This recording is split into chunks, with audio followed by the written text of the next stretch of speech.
What's up, guys? Welcome back to the channel. I got something different for y'all today, but first I want to give a special thanks to all my subscribers. Thank you for supporting my channel. Thank you for hitting that like button. If you're new here, hit that subscribe button. Thank you for being here. But here we go. So I'm introducing today my first Arrma vehicle. It's called the Arrma Senton. This is a short course truck. So I have my monster trucks, I have my stadium truck, which that's what the 2-wheel drive rustler is, or the 4-wheel drive rustler. Both of them are stadium trucks, and then I have my little drift car. So now I got a short course truck. So I have a buddy who has an Arrma Felony. That thing is a street car, and he runs it on 8S. That thing is insane. So he been telling me for a while, man, you need to try Arrma. You need to try Arrma, because he's heavy on the Arrma thing. And, you know, I've been doing my builds, and I got introduced to Traxxas from my guy who gave me the T-Max. So I didn't know anything about Arrma. I don't know anything about a lot of different brands. So I was like, you know what? Let me give Arrma a shot. You know, I'm not going to show favoritism to one brand. I'd rather try them all. I want to see what they all want to bring to the table. So I have another buddy who has a Traxxas Slash, and that is the Traxxas short course truck. So I figured it was perfect for me to buy the Arrma short course truck, so me and my buddy with the Traxxas Slash could race, and we could do an Arrma on Traxxas thing. So stay tuned for that. Those videos are coming up soon. A lot of you guys, if you've seen, if you follow my channel, you've seen in one of my videos, the T-Max video, you've seen that orange Traxxas Slash. So we got some video footage coming up, me and him racing and doing some bashing and things like that. So I went with the Arrma Senton. I built the truck, so it was just like my other vehicles. It's another build, but this truck was a little different. I didn't build it straight from the ground up. This truck, I actually purchased it as a slider. What I mean by slider is, if you go online, you type in any vehicle you want. If you type in slider, you're going to get the vehicle without a body. It's not going to come with tires. It's not going to come with any electronics. I'm talking no motor, no ESC, no battery, no receiver and transmitter, no steering servo, stuff like that. Sometimes maybe, it depends on the seller. They'll throw maybe a steering servo in sometimes. Most of the time they won't come with any drive shafts, or sometimes they don't come with shocks. It depends on the seller, how they want to sell it. But for the most point, a slider isn't going to come with tires. It's not going to come with any electronics in it. So that's how I purchased this truck. It didn't have the tires. It didn't have no electronics and no body. So that was things I had to purchase. And this one didn't have a front and a rear bumper either. So I had to purchase that. I'm going to tell you now, if you was to buy the Senton out the box, it will not look like this. If you look at it online, it's not going to look like this. This is something that I did. It's a lot of guys doing it online, and I'm going to tell you why I did that. But I purchased the smaller tires, the tires that's originally for this truck. And every time I would drive it, I would go up ramps, or sometimes I'll just be riding up bumps and I'll be throttled and the tire will pop. It'd be one of the rare tires. I'll just be riding and boom, it'd be the foam sticking out of the tire, flapping on the body, and the tire just to have a split going all the way across the whole tire. So I figured maybe the tire was just a bad tire, so I purchased another set of tires and I put that one up there. I put a new tire up there, and as I'm driving, after I put the new tire up there, the other side did the same thing, just boom. And I'm like, man, this is crazy. So I can't figure out why I'm blowing tires. So I look online and I figure out a lot of people were saying how the tire, when it balloons, it'll actually rub on the body and the body will cut the tire. So that's what was going on. The tire was actually ballooning so crazy that it would grab on the body and the body would cut the tire. So I was like, you know what? I'm gonna fix that. So I went online and I seen some guys building this monster Senton, as they call it. So what they do is they just put bigger tires on the Senton and they trim the body up. And man, I fell in love with the look of it. So I built my own. So I purchased some tires off of the Arrma Big Rock. The Arrma Big Rock. I purchased the tires for that, put them on here. They fit just good. And what I did was, when I put them up here, I trimmed the body up just right along the wheel well, so when the tires balloon, it won't cut the body, it won't pop the tire again. And when I tell you, you gotta get these type of scissors. You gotta get the scissors to cut the body, because if your scissors don't have that curve, you won't be able to make the curve cuts. Man, I tell you, that curve helps out a lot when you're coming around the corner. If you have straight scissors, your cuts will be kind of blocky. So, I mean, you can do what you want to do, how you want to do that, but I'm just telling you how I did it. The back of it, I kind of trimmed up around there. I see a lot of guys get rid of all of this. They'll get rid of all of that, but I kind of wanted to keep my tail lights, even though they're not real lights, but I kind of wanted to keep the lights. Came all the way around.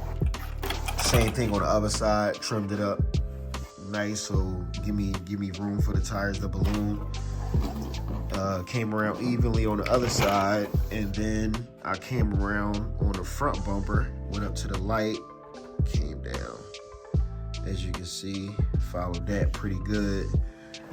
As you can see, I got some zip ties up there. So, man, with these short course trucks, they're infamous for this thing called parachuting. They call it parachuting, where, as you can see, the body post is way up here. So all of this up here isn't connected to anything. So when you're flying down the road, this whole front is flapping like the car is talking as it's coming down the road. I'm talking, it's flapping like crazy. And the wind is getting up under there, and it actually will lift the truck up. I'm talking, you can be driving at a regular speed and that thing flapping like crazy, and the next thing you know, the car just backflip and the wind just takes you. So what I did was I cut 2 holes in the grill, and I came through with the zip ties. And as you can see, I put the zip ties on each corner of the bumper, and that's me trying to lift the body up. Like it's stuck to the car now. The only bad thing about that setup is when you go to work on your vehicle, the body is actually stuck to the vehicle. So I use the washers on here too. I use the plastic ones on here. I don't know why. These are the only ones I was able to find, and I started using them because I like the way they match actually on the white. So that's why I use the white ones on here. But I'm gonna show you what I mean. See, it's just attached to it now. So that's the only thing I don't like about it, is like, so when I'm working on the car, I gotta bring the body with me. I can't just sit the body down and work on it. But Arrma has a nice setup right here. You see it says pull right there? If you pull on this tab, you pull that tab up, this whole section comes out. If you take the drive shaft out, you take a nut, it's a bolt on right there. You take that bolt out and you slide that slot, you slide that over, take the drive shaft out. Once you pull this up, this whole section comes off. I'm talking the motor, the slipper clutch, and the spur gear is all inside that module. And you could put the whole car to the side and you could work on just the motor and the transmission right there without having to touch the car. And then when you're ready, you just slide it right back in, and you put your drive shaft and you put that back in, and you're done. So having that thing isn't really a big deal, because when I gotta work on anything up there, I could just take it off and work on it when I need to. The one thing I'm gonna tell you about that, when I purchased this chassis, it was the brushed version of this truck. But it really wasn't a big deal. The only differences was that cover plate was all plastic. You see where it says BLX. On the original, the brushed version, you get this. This is what you get. It's not metal.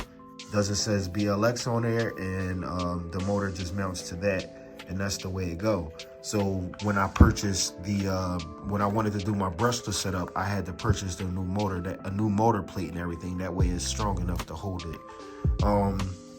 But they are built the same. So I'm gonna tell you a trick. On the bottom, you see how I got that? You see how I got that space? See how it's open right there? The spur gear, actually, once you take it off, you'll see the gear. You'll see the teeth of the gear right inside there. And a lot of people been complaining because they've been saying they get dirt and grime and rocks and all kinds of stuff all up in there. And I'm gonna tell you, because it's a short course truck, they did do some try to put some walls right there to stop the dirt from getting in there. But because it is a short course truck and the wheels sit inside the body, especially when you first get the truck and the wheels are like this small and they sit inside, it throws all of the dirt, all of the grass, it throws everything all inside here. I mean, this thing can be filled with dirt. So people say that inside the gearbox, they get dirt and grime all in there because it actually just fills all up in there and it gets under there. You see how that little piece right there? So what I do is, if you have a Traxxas Rustler, you know about the Traxxas Rustler, it's a little trick that they use, Traxxas use, where it's the same setup. Their transmission has this space at the bottom, but it's a piece of tape. They use a piece of tape to cover that up. So that's what I do. When I take this thing apart, anytime I work on it, I'll just put me a piece of tape right there, electrical tape right there, and it'll stop any dirt or grime or any rocks or anything from getting in there. And it works out good. So I use that little trick on anything. I haven't seen anyone say anything like that yet. Everyone I see online normally just cut a hole right there in the same exact spot where the hole is at on here, and all the rocks and dirt will fall out. But if you just use a piece of electrical tape and cover it up, you won't have that problem. I do run a slipper eliminator on here. I don't run a slipper clutch on none of my vehicles. I feel like it's a waste of time. I do run 32 pitch gears in here. I don't remember the gear set I have, but once I get in here, again, I'll post it in the description. I'll let you guys know the gear set. Or if you have a question, just hit me up in the comments. Just ask me, and I'll just go in there real quick and look at it, and I'll tell you what gear set I have in here. So that's that. I still have the plastic drive shaft on here. I haven't had any problems with that, especially since I have with the locked up clutch. I haven't had any problems with that. Originally, they have, it's like a little stopping plate up in here, so I had to take that off. It's just a bolt to take that out. Just one bolt right there to take that bolt out, to take that stopping plate out. So what I did was I glued me a piece of foam right there, and I have a Power Hobby 4S battery that fits perfectly right in there. That's why I did that, and I don't have any problems. One thing I did like about Arrma is they use Velcro already. Like I had to do with my E-Max, I had to use Velcro on that, and on my T-Max. But originally, a lot of Traxxas vehicles I see, they don't use Velcro. They have straps that just click into place that hold specific size batteries in place. So when I went with Arrma, I was like, man, that's cool how Arrma actually uses Velcro, and they allow you to use whatever size batteries you would like. So that was one bonus with me I liked about Arrma. I have the RPM arms all the way around, the front and the rear. When I built this truck, it actually came with arms, came with the stock A-arms, but I didn't want the A-arms because I've been seeing people online break the stock ones. So I still have the stock ones in the bag in the closet.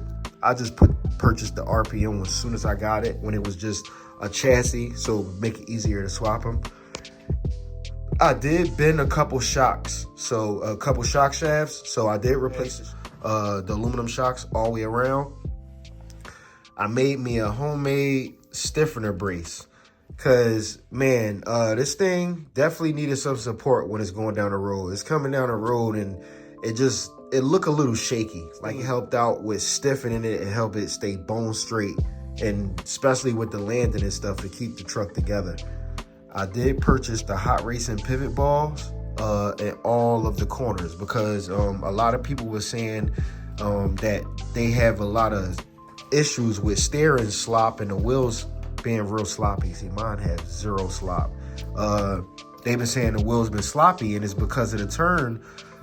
Those pivot balls stock are plastic, so they wear out real fast. So if you was to purchase the aluminum ones like I did, oh man, they last a lot longer. I did that when I first built this truck, as I did it in that's been like that ever since. I haven't had to replace it. On the motor, I am rocking with a 4274 2650 kV motor on there, so that thing is definitely 4S capable. So man, that thing screams. I love it. I'm gonna let you guys see some run videos coming up soon.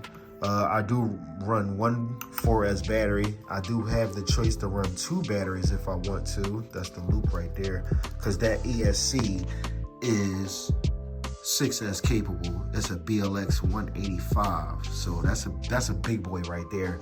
The old ESC set down in that slot, but because I put that long big motor in there and that ESC is a monster, it will not fit down in there in that slot. So a lot of Arrma vehicles, I do see that they mount the ESC to the receiver box.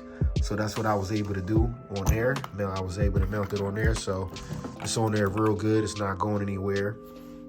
The differentials. Let's get into the differentials. So if you haven't been inside these 3S Arrma models, if you haven't been inside, I'm gonna show you right now. That's plastic. Those gears inside this thing is plastic. So I did strip out some gears, going crazy. They're strong. I mean, they're Mod 1 gears, so they're huge. They're huge gears. Mod 1 gears, but they are plastic. So if you want to upgrade, you got to get you some of these.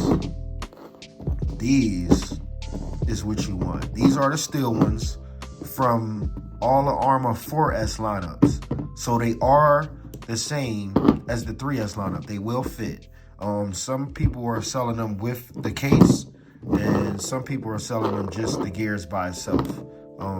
Either way, you already have the case on your car, so really if you can just purchase just the gears, you're fine. So that's one thing you can do to upgrade your Senton to be stronger. Now I did that on the front and the rear. I only stripped one, but I ended up, as you can see, I threw that one in the trash, and this one is just fine. But I ended up replacing both of them with the metal gears, so I won't have that problem again. And if I did have that problem, I can just put a plastic one in there just to get me running real quick until my new one comes. So yeah, that's that. Another thing I wanted to show you guys is a little something I found out about the Arrma and the Traxxas setup. So you can see on the Arrma side, we have spline teeth that comes out of the gears. You can see that. So the drive shaft actually attaches to a spline. You can see the spline in there too. It attaches to the spline, and you put your grub screw in and it locks to that part right there. So that's how that setup is. And for those of you who don't know, another thing is to get the Arrma drive shafts off. I'm talking about the plastic stock ones. With this being the plastic shaft, when you take your wheel and stuff off, you take this side off and you get a 2mm hex driver, and you put it all the way in there and you unloosen it, and it's a 2mm bolt that holds it on. Once you do that, drive shaft slides right off, and that bolt that's in there that holds that 2mm that's in there, it won't fall out. So you can pull your hex driver out and that bolt will stay in there. So that's how you get that off, for those of you who don't know. Now let's take a look at the Traxxas side. On the Traxxas side,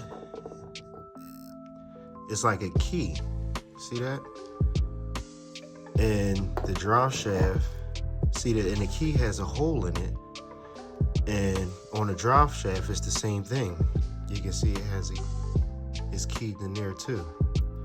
And that only could go on one way. You can't put it on the other way. It only goes on one way. And once you slide that on, you can see that hole straight through. You drop your grub screw pin, and it's a pin. It's a grub screw with a pin on the end of it, and it goes straight through, and it stops down there on the other side. And that's how the Traxxas ones work.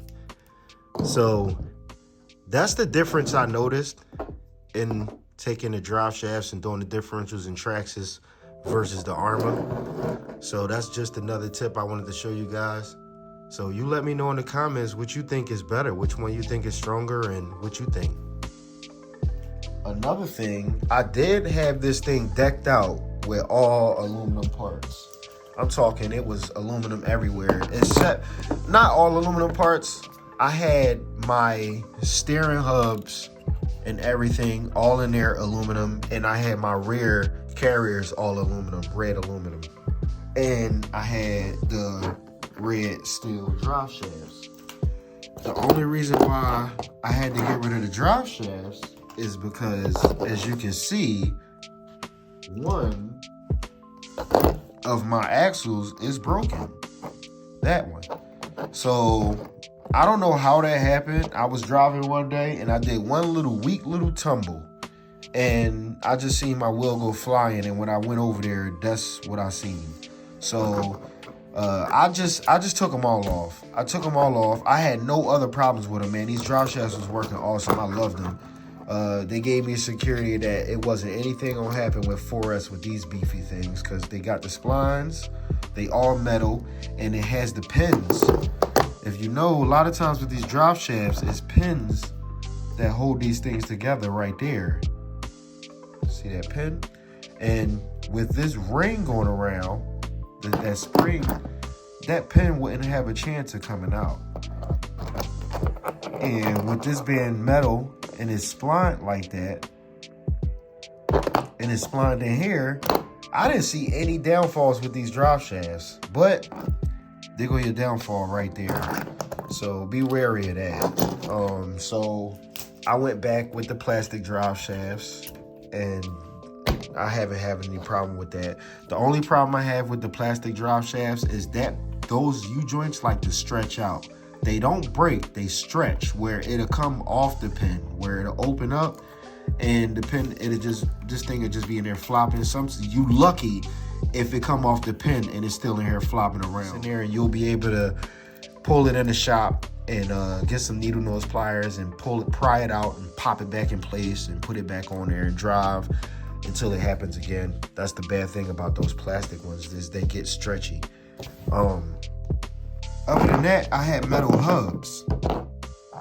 The steering hubs.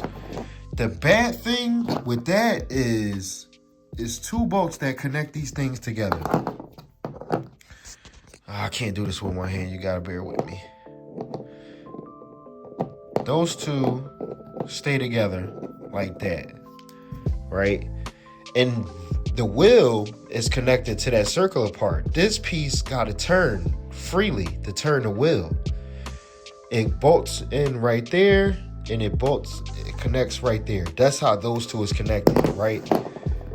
The problem with that aluminum that I had was, even though I had the right bolts and the sleeves that go in, the little sleeves that help it turn, the problem I had was, even with the aluminum, I couldn't get it to turn. When I would put it too tight, well, I would snug it up there, not put it too tight, but I would snug it and use my Loctite, and I wouldn't get no turning.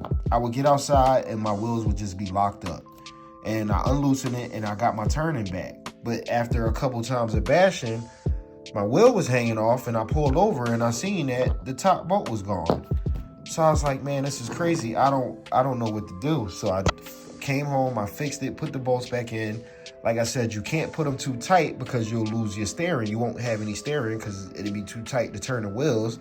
And if you have it too loose, your screws back out and then they gone, and that's the end of that. So I ditched all the aluminum, all in the front, all of the hubs. I ditched all of that, and I went back with the plastic, because all you do is you snug your plastic parts up there and you get your turning and it's tight and it won't come out. The rear, nothing happened with the rear. I just ditched the rear because I didn't want to have the aluminum in the front and not have the aluminum in the rear. So that's the only reason why I ditched the rear. The aluminum in the rear hubs wasn't no really problem. I didn't have any brakes. The front bumper mount, I seen a lot of guys having a problem with their front bumper mounts. When I was building this truck, that's something I didn't want to do. I didn't want to go with the stock bumper mount because I seen that was an infamous issue. So I found online this 3D printed plastic, like a soft kind of plastic, but this thing works real good. I mean, I haven't had any problems with it. I did split it right there, but that's only because I put the bolt in too tight. I had to put washers on because the bolt started actually going through the hole. So I had to do that. I had to put the washer on to spread the load out. In the body, you can see I got the bolts to hold the skid rails on. I purchased those skid rails. Those are Arrma skid rails. The bolts to that is gone. That's crazy. But whatever, they did their job. But I'm not planning on taking this rail off. Never. So it's doing its job, as you can see. It's helping the body from getting tore up and getting holes all in it. Sometimes I get a little bit of spark action when I slide upside down by accident. I'm not gonna say I do it on purpose, because that is not fun to slide upside down and tear your body up. So it's my Arrma Senton. Yeah. So if you guys like what you see, give me a like, comment, and subscribe. Thanks for watching, guys.